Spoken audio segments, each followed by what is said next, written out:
મને એક જણે કીધું તું, મને કે વિખુદાનભાઈ તમે બધા બોલો ને ગાવ બહુ સારું પડે, એવું જીવો નહીં. મેં કીધું બધું અમારે કરવું? અમે બોલીએ ગાઈએ તમે જીવો. હકીકતમાં તો જે બોલે એને જીવવું જ પડે. એનો એક પ્રસંગ સાંભળજો સાહેબ. ક્યાં ભગવાન બુદ્ધની પાસે એક બાઈ આવી સાહેબ. આંગળી એક દીકરો છે. ભગવાન બુદ્ધને પગે લાગીને ગામડાની ગરીબ બાઈ એટલું બોલી, તથાગત મહાપુરુષ મારો દીકરો ગોળ બહુ ખાય છે, એને તકલીફ કરે છે ગોળ ખાય, એ ગોળ ન ખાય એવું કરો ને એમ. એટલે ભગવાન બુદ્ધ બોલ્યા ને કઈ, બીને બીજી વાર કરી, મહાપુરુષ તમને કહું છું, ગામડામાંથી આવું છું, ગરીબ છું, મારો દીકરો ગોળ બહુ ખાય છે, એને એ ગોળ ન ખાય એવું કરો ને. અને પછી ભગવાન બુદ્ધ બોલ્યા સાહેબ કે બેન તમે કાલે આવજો.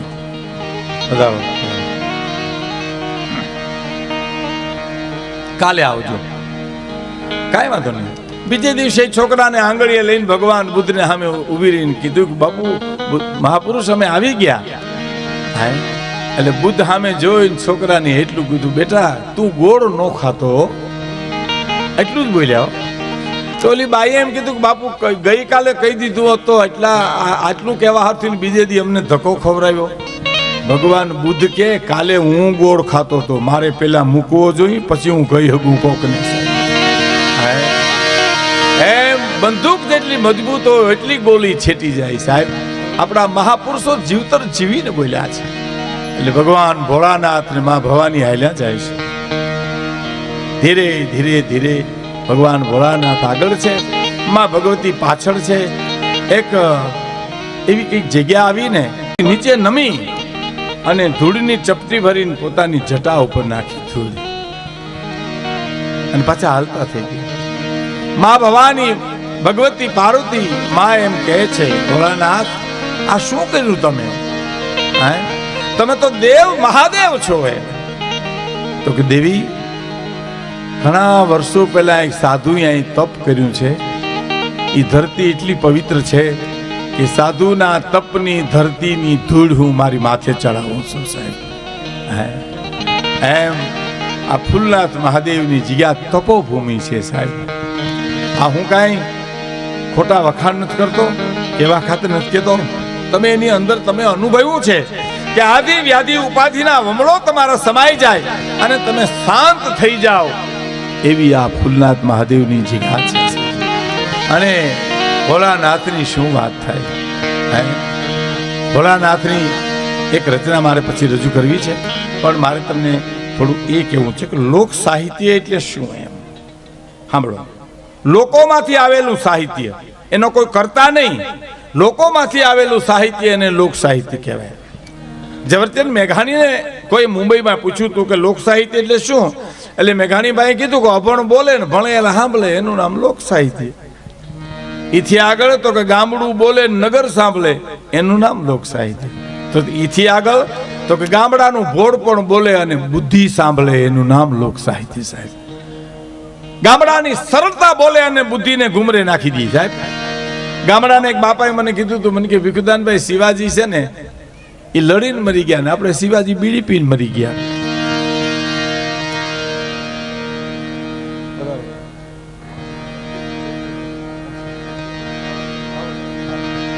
હવે બને ત્યાં સુધી એક વિનંતી આપને કહું, બાર ગામ જાય એટલે વિનંતી જ કરાય. બાર ગામ થોડી મૂછું મળડાય. અમારે એક ભાઈ બહુ મૂછું મળડા કરતા હતા ને, તો એક જણે કીધું કે તમે આ મૂછું મળડા કરો છો ને એના કરતા એટલી તકલીફ કાયતા કરો ને તો બે જો લુગડા થઈ જાય. મૂછું તો મળડાય નહીં કાંઈ. બરાબર. પણ એક વિનંતી આપને કે હું વાતોનો માણસ છું, હું પ્રસંગો કહેવાનો માણસ છું, હું કાંઈ ભજનીક નથી. ભજનીક હોય નહીં તો આંખું વીંચી અને ભજન શરૂ કરી દઈએ તો રૂડા લાગે, પણ અમે આંખું વીંચીને વાતો કરીએ તો મીંદડી દૂધ પીતી હોય એમ લાગે. એટલે અમારે અવર જવર ઓછી થાય એવી આપને હું વિનંતી કરું છું.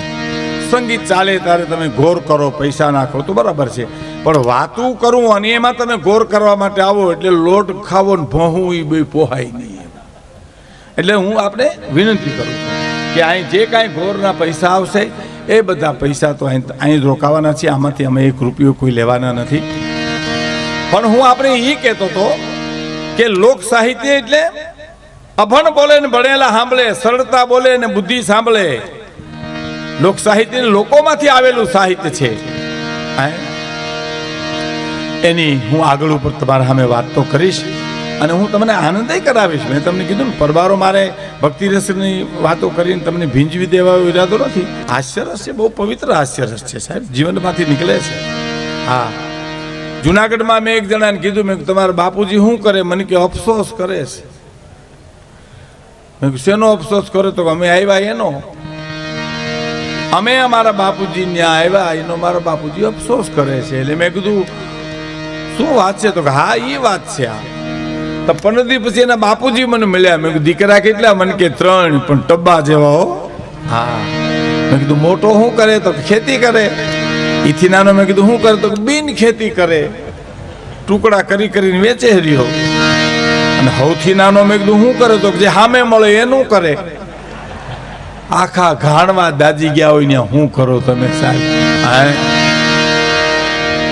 અમારે ત્યાં જુનાગઢમાં એક ભાઈ ને મહેમાન આવ્યા ને, એટલે મહેમાન આવીને બેઠા, એટલે ગરધણીએ છોકરાને કીધું કે મહેમાન માટે બજારમાંથી કંઈક લઈ આવી. ત્યાં રિક્ષા લઈ આવ્યો. બોલો, હજી તો બેઠા હતા આવીને બિચારા, ચા પાણી પીધા વિના રિક્ષામાં બેને વૈયા ગયા. અને પછી છોકરે પૂછ્યું કે શું કામ આવ્યા? તો હગાઈ કરવા માટે તને જોવા આવ્યા હતા. હા, પછી હળી કાઢી પણ રિક્ષામાં વૈયા જાય, સાયકલ થી પકડાય. કહેવાનો મારો અર્થ, કાવ જાજા કાગોલિયા, સાંભળજો મિત્રો, કાવ જાજા કાગોલિયા અને કાવ જાજા કપૂત, હકડીશી મયણ ભલી અને હકડો ભલો સપૂત. સાહેબ, એક દીકરો દેજે પણ 9 ખાંડમાં નામ રાખે એવો દેજે, અને કાવ હાવ વાંજિયા રાખજે, અને કાંઈ એક દીકરી દેજે 3 પખાને ઉજળા કરે એવી એક દીકરી દેજે. બાકી હું કરો ગમે એટલા હોય તો સાહેબ. હા, એક ભાઈ 12 ગામ ગયા અને ગરદણી કીધું રોકાઈ જાઓ. તો કે મારે ઉતાવળ બહુ છે. તો કે તમારા હાથ દીકરા ઘીરે કામ કરે તો ઉતાવળ છે? તો હાથમાંથી પાણીનો લોટો પડી ગયો ને એટલું બોલ્યો કે એક જો કોઈક સારો દીકરો દે તો હાથે દઈ દેવા છે. ઘીરે આવીને જોઈ જા, લોટ કે પાણી પીવું છે. વરના દીકરાએ કરશો ન થવા દીધો પાણી આવે. હવે આ હાથ હોય તો હું હિતાવી હોય તો શું સાહેબ? એક જણો જેલમાં જેલર મળવા આવે કેદીને, જેલર.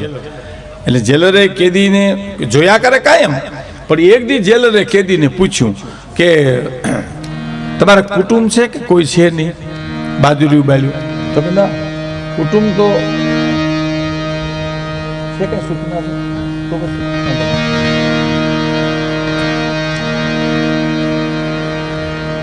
તો કેમ કોઈ મળવા નથી આવતું? તમને ટિફિન દેવા નથી આવતું? કુટુંબ છે કે નહીં? તો કુટુંબ તો બહુ મોટું છે સાહેબ, પણ કે કાં કોઈ આવે નહીં? તો કે બધા અહીંયા જ છે. સમૂહમાં આવ્યા, જાત્રામાં જાય એમ આવ્યા. એમ નહીં બાપ, એક દીકરો દેજે, 9 ખંડમાં નામ રાખે એવો દેજે. એની આપણે વાતો કરવી છે, કુટુંબ ભાવનાની વાતો કરવી છે. પ્રસંગો મારે તમને કહેવા છે કે આ જીવતર બહુ અમૂલ્ય જીવતર છે. અને મેં તમને કીધું આમાં 10 મિત્રો એવા છે કે જેને ખાલી દાંત જ કાઢવા છે. 10 મિત્રો એવા છે જેને ભક્તિની વાતો સાંભળવી છે. 10 મિત્રો એવા બેઠા છે જેને કરુણો સાંભળવો છે. 10 મિત્રો એવા બેઠા જેને વીરરસ સાંભળવો છે. પણ આપણે ઘંટીએ દળવા જઈએ ને, દળાવા, ગામડામાં એક જ ઘંટી હતી સાહેબ.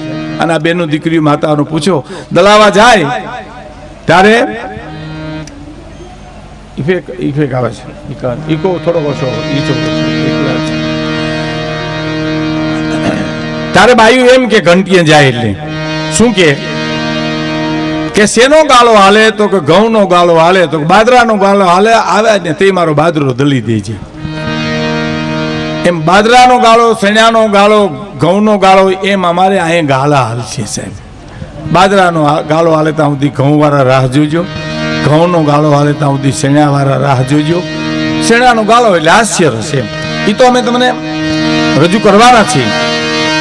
પણ આ એક પ્રસંગ મારે આપણે કેવો છે એની પૂર્વમાં હું આ ગીત આપણે સામે રજૂ કરું છું કે આલમ ગજબ છે ઈશ્વરની એમાં બુદ્ધિશાળી તમામ નથી. આલમ ગજબ છે ઈશ્વરની એમાં બુદ્ધિશાળી તમામ નથી. વાડા થોડા છે,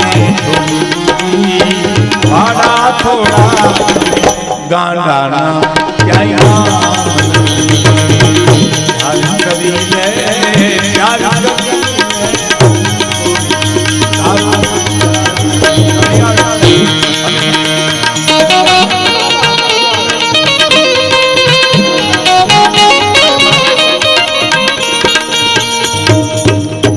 મારા શબ્દો સંભળાય એટલો જ ઈકો આપજો, બહુ ઈકો ફાસ્ટ નહીં કરતા હો. આપણે એવા ગાયક નથી કે જેમાંથી હું એક હાલો કરું હાલો હાલો હાલો હાલો હાલો એમ થયા કરે એવું નથી. હું તો વાતોનો માણસ છું. લોક સાહિત્યની વાતો આપણે કરવી છે, આપણા જીવતરની વાતો કરવી છે. આ બધી વાતો એવી છે મેઘાણીના શબ્દોમાં કહું, ઝવેરચંદ મેઘાણીના શબ્દોમાં તો માના ધાવણ જેવી વાતો છે સાહેબ. માનું ધાવણ જેમ બાળકને ગણ કરે ને એટલી આ વાતો મારા ને તમારા જીવનમાં ગણ કરે સાહેબ. હા એમ મજા આવે તારે ખખડજો એટલે અમને ખબર પડે કે દૂધ દોણામ ગયું કે હેઠું ગયું ઈ, અને સાંભળવાની વાત આવે તારે સમજજો સાહેબ.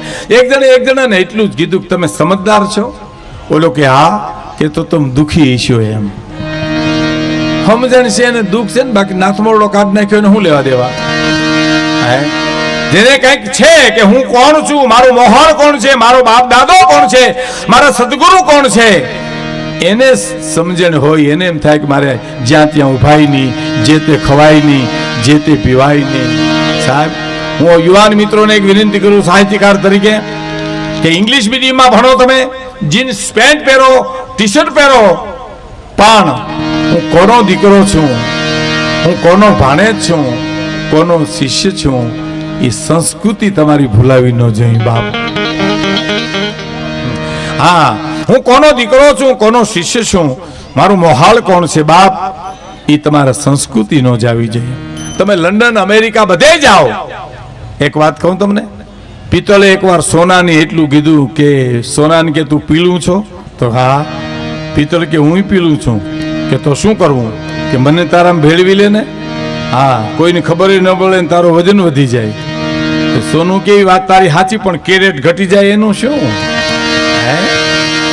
એમ દુનિયામાં તમે ગમે ત્યાં જીવો, ગમે ત્યાં જાઓ, પણ સંસ્કૃતિના કેરેટ નો ઘટે બાપ. આહિર હો, આહિર હો, દરબાર હો, ક્ષત્રિય હો, ચારણ હોય, રબારી હોય, ભરવાડ હોય, વણકર હોય, ઇતર સમાજના કોઈ પણ જ્ઞાતિનો નશો હોય સાહેબ. આ હું તમને એટલા માટે કહેતો તો ચેડાનો ગાળો હાલે અને બાજરાવાળા ઊભા થઈ જાય એવું નહીં. બેઠા બેઠા રાહ જુઓ તો તમારો ગાળો આવશે, ઘઉંનો ગાળો આવશે, તમારી વાતો આવશે. એટલે હું તો બધી વાતો તમારા સામે તમને રાજી કરવાના બધા પ્રયત્ન કરીશ.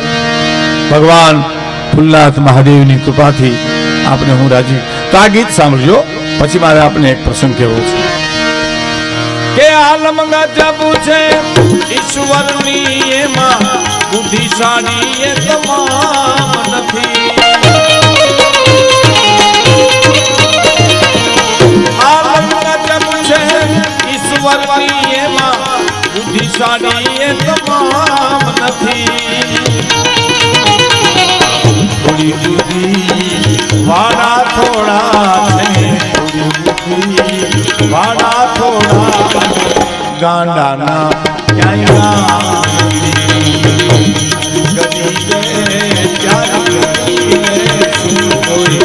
તારો યાર ભૂલી દેજે, ભૂલી દેજે છે ક્યાંય.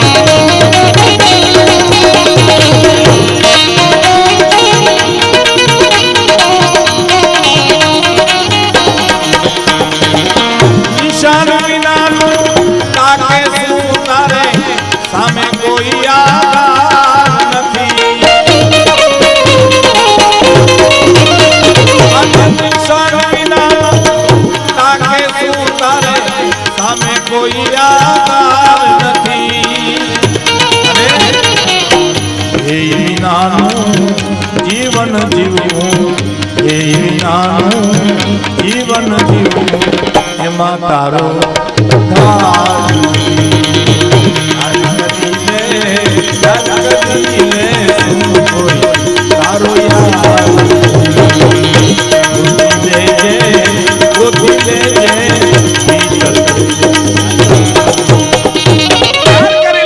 કરી લે શું કોઈ તારો યાર નથી બસ ગોતી લેજે ભીતર છે ક્યાંય બહાર નથી સાહેબ અંદર બેઠો છે બોલો નાથ તો અંદર બેઠો ફૂલનાથ મહાદેવ તો અંદર બેઠો છે સાહેબ અને બહુ સાચી વાત છે અંદર બેઠો છે એટલે દરેકને હારું જ ગમે છે એને હારું જ ગમે ને ભોળાનાથને તો હે અંદર ઘટમાં ચાલે છે ઘડિયાળ અને તમે કાંડે બાંધીને કા ફરો પુરુષોત્તમ કહે પ્રાણિયા તમે ઘટ ભીતર જોયા કરો સાહેબ હે જગત શું કરે એના કરતા મારે શું કરવું જો મને તમને સમજાઈ જાય તો જીવન લીલું લીલું થઈ જાય સાહેબ જુનાગઢમાં એક મહાપુરુષ છે સંત છે મહાત્મા છે એને મને બાપુ એકવાર કીધેલું મને કે ભીખુદાનભાઈ તમે દુનિયામાં આવ્યા કે તમારામાં દુનિયા આવી હવે તો તમને લાગુ પડે ને આ તો મને કીધેલું હું તમને કહું છું મને કે તમે દુનિયામાં આવ્યા ભીખુદાનભાઈ કે તમારામાં દુનિયા આવી એટલે મેં કીધું બાપુ આપણે દુનિયામાં આવ્યા કહેવાય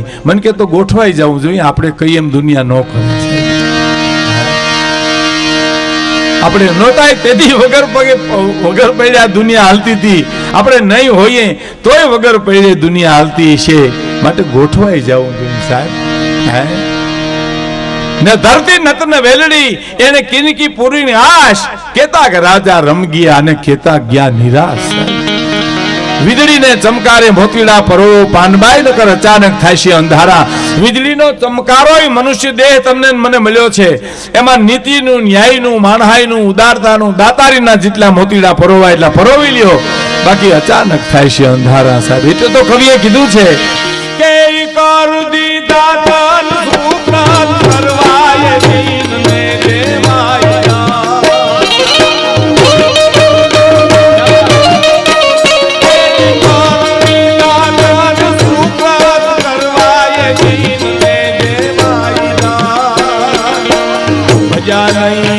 ભગવાન ને તે કોઈ ભજા નહીં ભગવાન ને તે કોઈ રાજા ના લીધેલા જાનતા છે અનામ વાલા હરે વાલા તેરી પ્રભુ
સુરગત કરવા દિનને દેવા દાન અને તે ભજા નહીં ભગવાન ને તે તો જાજાના લીધેલા જાન હાથેથી હરામ ના ચાખ્યા માળા હરે રૂંગણા રાખ્યા વાલા તેદી ધ્રુજ છે વાણી પ્રભુ તને પૂછશે પ્રાણી